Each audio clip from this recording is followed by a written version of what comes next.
What's good, y'all? It's Drew here, back with another video. Alright, so today we got someone special, so why don't you introduce yourself? Hey, what's going on, guys? It's your boy Synsei Inc. Hey man, shout out to CA Analysis for having me on the channel. I really appreciate it, man. Happy to be here. We were supposed to collab like a while back, but at the time I just was social battery was on zero, which happens sometimes, man. But I always said that I was going to double back and make sure that I came onto your channel and work with you. So happy to be here today, bro, and get to talk about some One Piece greatness. Yeah, appreciate you coming through, bro, because that's goated. Like, you didn't have to do that.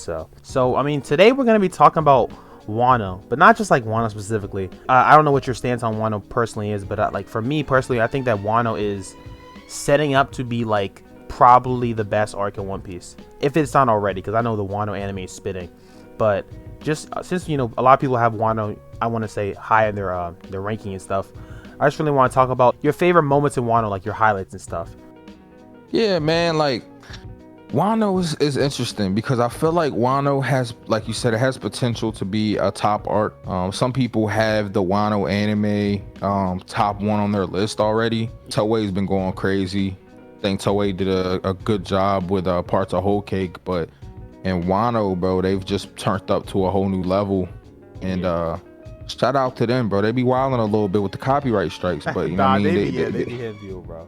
But they be doing their thing though when it comes to the anime, and I'm appreciative of that.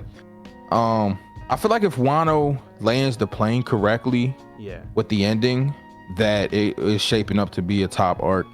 I don't know if it'll end up my top one, but I definitely think like it has, if it ends correctly, I think it's like top 5 like material, like easy. Like it'll probably be in most people's at minimum top 5, maybe even top 3. I just don't know where it'll be at for me, but I definitely am not mad at people having the Wano anime top 1. I think the anime is spectacular. It's hitting all the points it needs to hit. The pacing sometimes is but that's just not really their fault. That's just due to the fact that they're trying to adapt one chapter to episode. So of course there has to be some sort of fluff here and there. It just has to be like that. If not, there'd be filler arcs again, which I think they're trying to avoid. With that being said though, hype moments on Wano, man. I think most of my favorite moments on Wano came out of the anime. The anime does such a great job at fleshing out moments that weren't necessarily super fleshed out in the first place. Examples being, Sanji in page 1, and the manga literally was just like 2 or 3 panels, but they made it, the whole first half of an episode was, Sanji testing out the race suit against page 1. That fight was great. When we get to the flashback, they fleshed out the Odin and Whitebeard stuff, the Roger and Whitebeard stuff, things that we've been wanting to see, but we don't necessarily get the opportunity to see in the manga. Oda has a certain amount of pages. He's not able to, draw the fights, the way that he might want to, and still fit him within the time constraint of just 18, 19 pages. You know what I mean? So I mean, right off rip though, Hawkins versus Zoro and Luffy, mainly Zoro, and the manga was fire, but in the anime, spectacular. A way to kick off Wano in a great way for me. Zoro doing his thing, bro. I mean, Hawkins, I'm not a huge Hawkins fan, I'm gonna be honest, but his ability is awesome. Being able to split up his lives of his into his subordinates is a really cool ability. We don't know if the card ability he has goes in with his devil fruit yet. That's not confirmed, or if that's a separate ability he has. I would say it probably has something to do with his devil fruit though.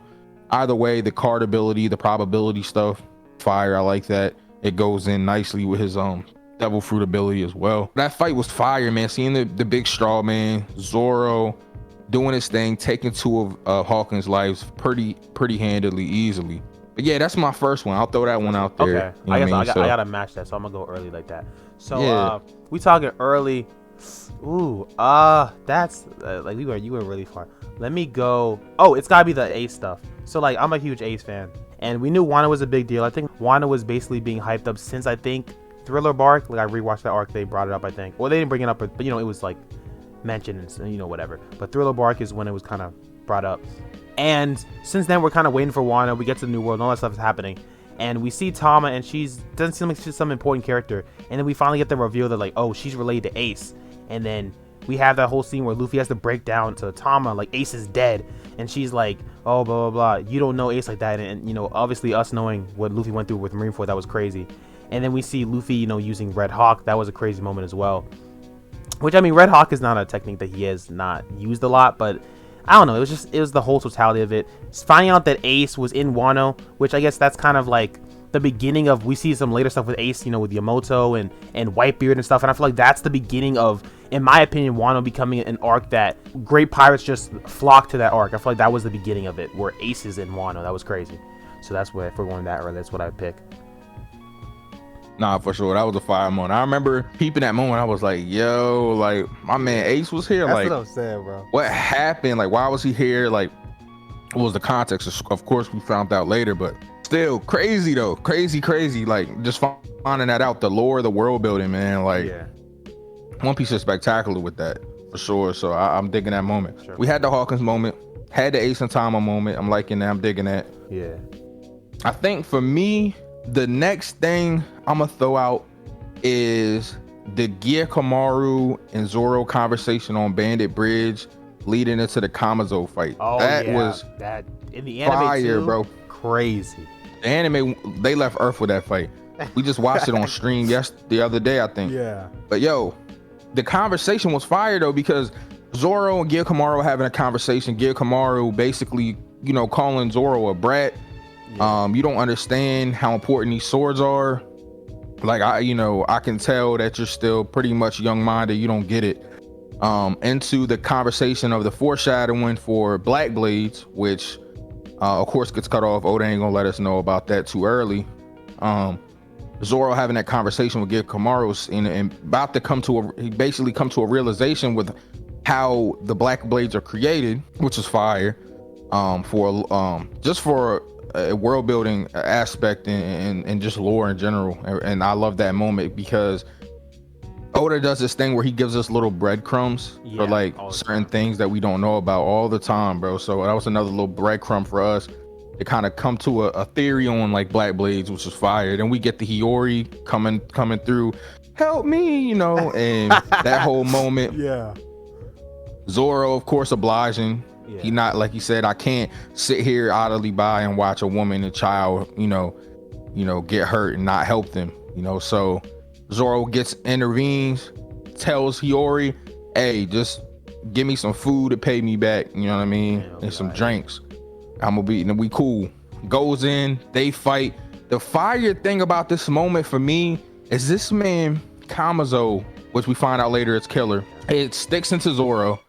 He tries to take it back, and Zoro clenches up so tightly with his muscles that Kamazo can't take it out of him. Yeah, Zoro. He can't even get the scythe back. Then he takes the scythe himself, puts it in his mouth as his third blade, embodies him, bro. Yeah. Like, come on, man. Like, Zoro's really built different, bro. And like, Zoro's always been built different, obviously, but like, I think if we're gonna say like who gets the, you know, what fan base or what part of the fan base is eating the most, like, quote unquote, it's definitely Zoro. Like, I don't think you can argue that. Maybe Luffy, but I think Zoro, because he's gotten, like, I feel like that was the first moment where Zoro fans were like, okay, Zoro's kind of great, like, where Zoro's really in his Duffy. And I was like, that's the first of many moments for Zoro, at least in Wano. But I guess I gotta go to my moment. So I'm jumping a little ahead, not too crazy. I'm going to Luffy versus Kaido. So gotta paint the picture for the audience real quick. So Luffy's fighting Kaido. This is after Whole Cake Island. So Luffy has beaten Katakuri. He has Future Sight. He has Gear 4, Mad Gear 4 forms. Luffy is looking not untouchable, but Luffy's looking kind of crazy. He's looking very boss-like. He pulled up to Big Mom's like territory and basically did whatever he wanted to do. There were repercussions, obviously, but the Straw Hat crew, besides, I guess Jinbei's the Straw Hat crew, besides Jinbei, there was no repercussions for the Straw Hats. So I want to say Luffy as a character, his chest was kind of puffed out. It was like, I'm that, you know, you can fill in that word. But like, so Luffy pulls up to Kaido after Kaido, quote unquote, kills the Straw Hats or something. That's what he thought. and he pulls up to Kaido, and Luffy's hitting. Like I remember that episode or the chapter when it ends when Luffy hits Kaido with like a Gear 3 punch, and it's like, dang, like Luffy might be near Kaido. Like for a minute, it makes it seem like Luffy can hang with him. Like Luffy's hitting with attacks, and like Luffy's just like he's really banging on him. And then Kaido's like, all right, he gets serious and hits him in one shots. And I feel like that's a crazy moment because like we knew that Luffy was strong. I think we could figure that Luffy wasn't a Yonko level, but it really showed us like there's levels to this Yonko stuff. Like Luffy, you're not here yet. Yeah, bro, I ain't gonna lie, bro. That moment was dumb fire. Yeah, it was the anime, bro. Yeah, the anime made that seem like, man, like Luffy was hanging with him, bro, and he just wasn't though. You know what I mean? That thunder bar would really stop things real fast. Like, I'm gonna go to Udon, not your moment. I'm gonna let you get your moment, but I'm gonna go to a different moment when Hyogoro and Luffy are in the arena. Yeah. And Luffy is showing off his future sight and what level of future sight he's at when he's telling Hyogoro how to dodge. That was fire, bro, because that really showed us like, yo, this man Luffy is like, yeah, his future sight kind of like that now, like to the point where he can see in the future for other people and help them dodge attacks, not just dodge himself, but he's telling another individual how to move, telling them, yo, move to the right, jump. Like telling them like how to dodge, and they really fleshed it out a lot in the anime as well. I love that moment just because from a power scaling standpoint, it shows us like, all right, Luffy, like we couldn't really see it in Curry because we know from Whole Cake Island that when you're not in the right mindset and you're not focused, that you can't use future sight correctly. Katakuri showed us this. He was flustered and he couldn't use his future sight for a little bit against Luffy. So when Luffy was flustered and angry at Kaido, that's why he wasn't using future sight. He couldn't focus. He was so mad. But when he's focused, and you know, even later on, we'll talk about when we get the roof piece, we'll talk about it. But when he's focused, he can use his future sight at will to the point, you know, where now it's like he can help others, which I think is fire. Okay, so I guess we can go in there. So first off, you have, I don't even know, some of the people in Wano, like at the beginning, I'm not gonna lie to you, they were kind of mid in terms of like, I don't know their names. Like the guy who has like the elephant, you remember he had like his stomach's like an elephant, I think, something like that. And he shot like the I know who you're talking about. I don't remember his name though. He not important though. But like, yeah, he was shooting like the little I think it's some sort of poison gas that Queen made, and he's hitting people. And then first off, like obviously he hit some people and they got poisoned, and Luffy grabs him. He's like, bro, what are y'all doing? Chill out. And then he's about to shoot him again, and then Luffy's obviously like, he's literally poisoned. He's not dying, but he's basically like in a very weakened state. And Luffy's like, you know, like, you wilding real quick. He uses future sight. I think that's the first time he used future sight since the Katakuri fight. So it definitely is before your moment then, because I think that was the first time he used it since Katakuri's fight. So he uses future sight. He was like, oh, you know, I seen a bad future, so I had to prevent it. Like, that one was crazy. And then after that, Luffy basically says like to all the people in the prison, like, what are y'all doing? Like, let me fight for you. Let me take on your pain and stuff. And he actually takes on the pain. And then Luffy's like, Kaido's, you know, imprisoning people, but I've always been free. And like that little, it's probably like a little picture when he has his like hand to his fist. Like, that joint is hard. Nah, for sure, it's fire. From there, I'm gonna go to a less action moment, but just a fire writing moment, and I'm gonna go to Yasuie's, you know, death and his speech. I think that was a super powerful moment, bro.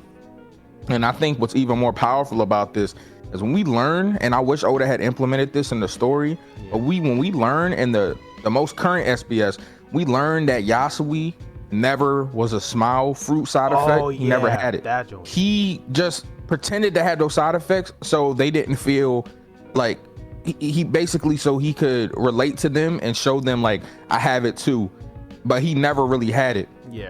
And the fact that he went to that extent to make sure that his people, you know, felt comfortable and like he was relating to them, it makes his speech and his death that much more beautiful. Like, I wish Oda had like implemented that information from the SBS into the story a little bit. It would have been crazy. But yeah, that moment was just powerful, man. Like, it led into the Denjuro clash moment when, you know, when Zoro was trying to go after Orochi.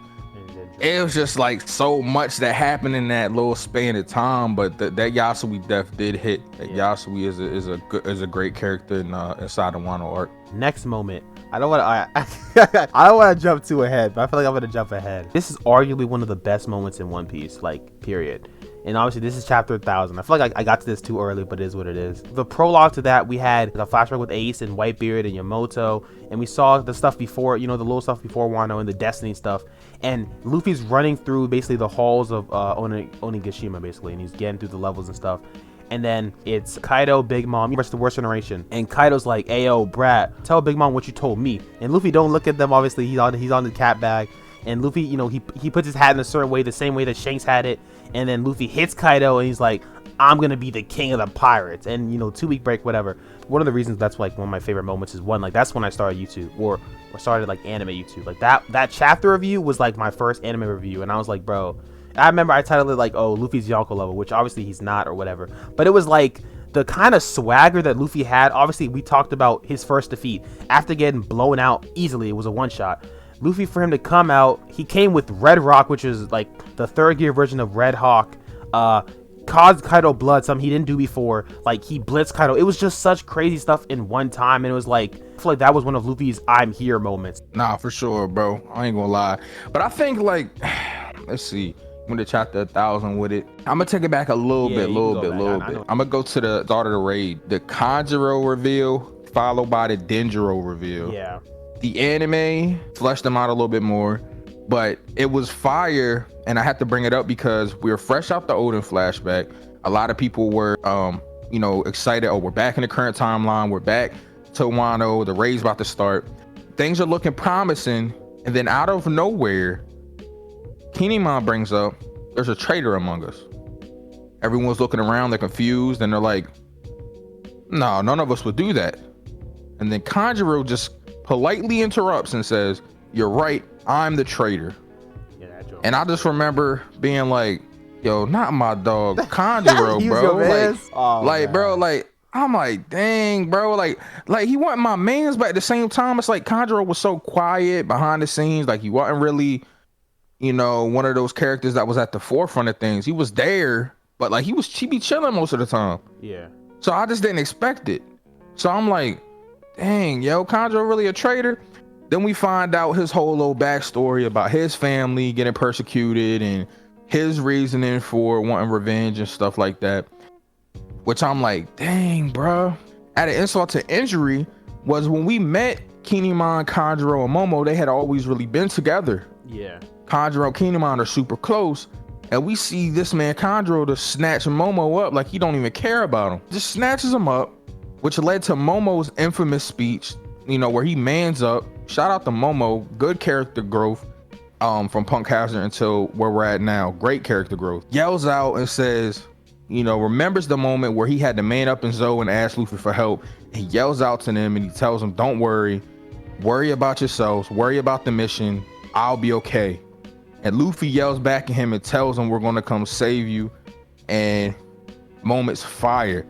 Then the next chapter we find out, which most of us knew, but we find out Kiroshiro, who is the guard of the time of Orochi, and has been secretly doing that job to protect Hiyori, and we find out he's Denjuro.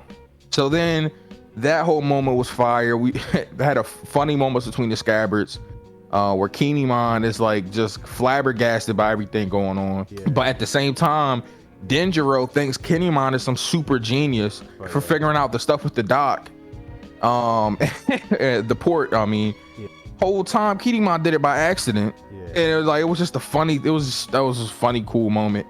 But that whole like start of the raid stuff, man, was fire, bro. Jinbei comes back, like it was just fire, bro. It was a lot of fire stuff that happened like back to back to back in that fresh out the Udon flashback. Yeah, for sure. I think that was definitely one of those moments. And I guess you could even tackle on the killer reveal too. I think you touched upon it a little bit, but the killer reveal. We gonna go back a little bit from where I was, and I guess where you were as well, with the Roger and Whitebeard flashback. Obviously, the anime did it just so much better. We're not even gonna talk like. I remember when the manga stuff happened, everyone was like, bro, like, this is all we got. And the anime, I think they could have done more, obviously, but I think they did enough for us to like all be satisfied. We know a lot about Roger, we know a lot about Whitebeard. But to see the flashback, we see the Whitebeard, you know, crew in entirety, the Roger crew. We see the clash, not the fight versus Odin, but the clash with Odin too. It was just like all that stuff in totality was really good.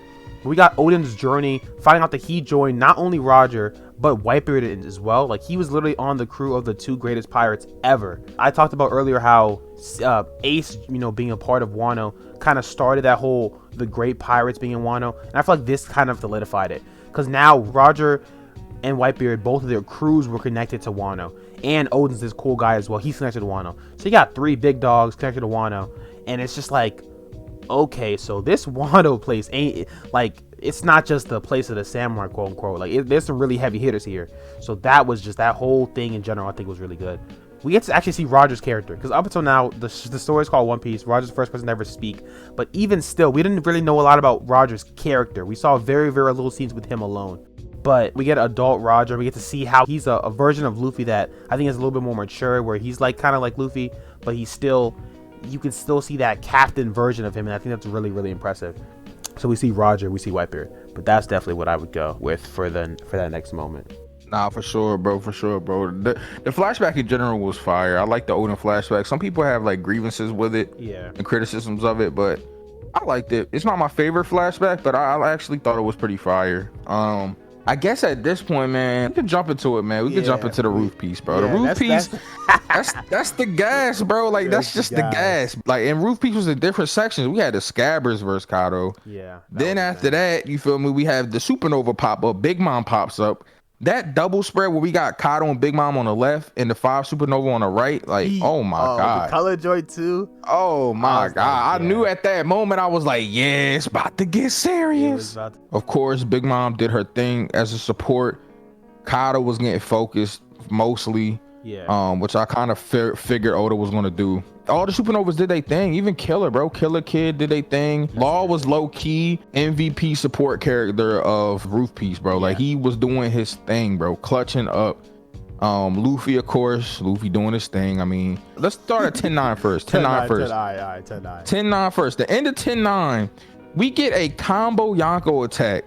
Ocean Sovereignty from Kaido and Big Mom. Zoro blocks it.